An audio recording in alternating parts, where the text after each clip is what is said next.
So I just quickly want to say is that for some people this isn't completely brand new info and people are aware of this, but there are some that aren't, and this to me is quite interesting and very bizarre at the same time. I also haven't seen much people talk about this in terms of YouTube videos, so I just wanted to talk about this and more importantly share my opinion on this entire thing.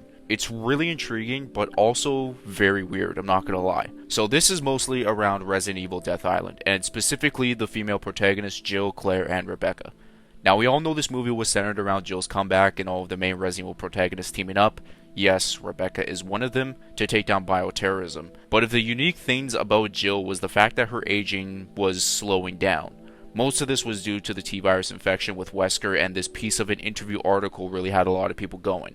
I'm gonna read this part and give my overall thoughts on it. To Resident Evil's credit, it seems to at least be making Jill's decelerated decrepitude part of the plot. So during a recent press screening for Death Island, I asked screenwriter Makoto Fukami if we could elaborate on why the men in RE are aging while the women aren't. It is in fact true it's a setup for Jill. Fukami explains via a translator. She's gotten infected by the virus twice or 3 times I think. So she is indeed the one that's not aging. It's an official setup by Capcom actually. Capcom seems to be using Death Island to set up some future stories for Jill, which has some interesting narrative ramification. We haven't seen her since she appeared in Resident Evil 5, working as Wesker's thrall to thwart Chris and Sheva. Death Island deals with the fallout of RE5 as Jill copes and comes to terms with the things she did under the virus's control. I don't know if I'm slow or if I just don't know what I see, but I do remember Jill was under the control of the P30 device that was on her chest. Funny enough, there were no scars on her chest in Death Island whatsoever. I remember in Resident Evil 6, almost 8 years after the events of Resident Evil 4, Leon's scar that he got from Krauser in his knife fight, the cut on his cheek in the original, was shown slightly in RE6. This movie takes place 6 years after Resident Evil 5, and the scars on her chest were a lot worse than what Leon had on his face, and there was no showing on it. I don't know, maybe it's just a nitpick I had on this movie that I didn't really talk about in my movie review. Maybe the device reactivated the T-virus inside of her and she was infected with it before in Resident Evil 3, but I could be wrong on that. It's been 8 years since the events of Death Island, and we've even seen a few decades in the future, thanks to Village's Shadows of Rose DLC, but we have no idea what Jill has been up to in that time. That includes Claire, Leon, and Rebecca. Death Island is the furthest point in the timeline we've ever seen Jill, so the fact that Capcom is using the movie to establish her agelessness indicates we'll be seeing more of her story soon. As for Claire and Rebecca, Fukami simply says it's also true that they're not aging. We kinda kept it the same thing. It sounds like Jill was the only important character to keep young for future story reasons, while the other two were kept young incidentally, perhaps to make the Blu-ray slipcover look more appealing. Okay, I'm not gonna lie, this is where the weirdness comes into play.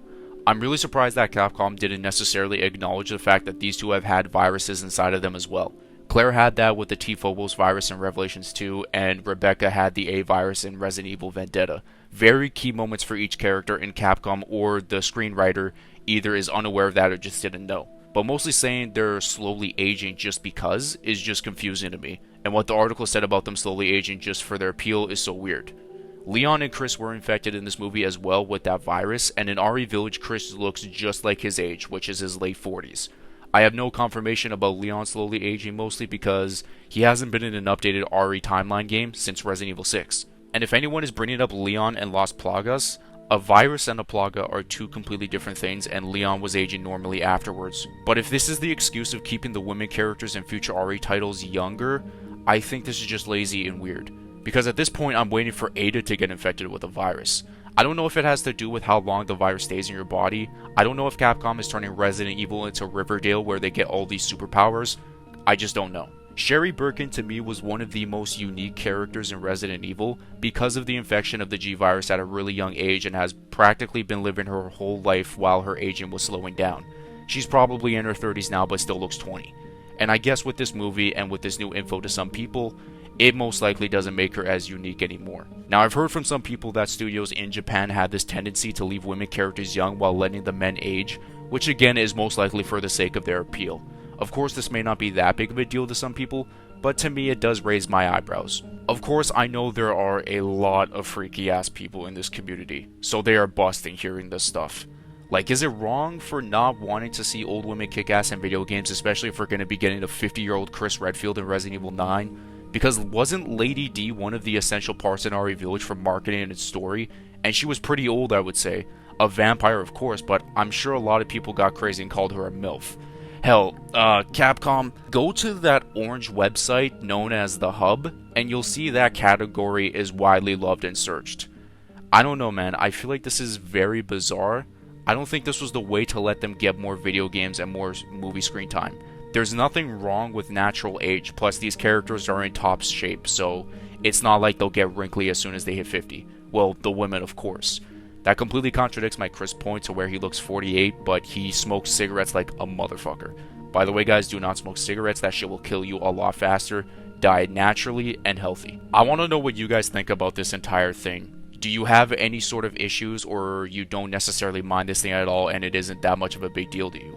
I know some people will disagree with me about this, but that's fine. We have our takes and opinions on stuff, and feel free to voice yours in the comment section down below. This is a little bit of a short video, and this info did come out around a month or two ago, but there was just a lot of other shit that was going on with me personally, and with other RE news updates, and yeah. Thank you guys for watching, and remember to hit that like button to help this video reach the algorithm, and subscribe for more Resident Evil content in the near future.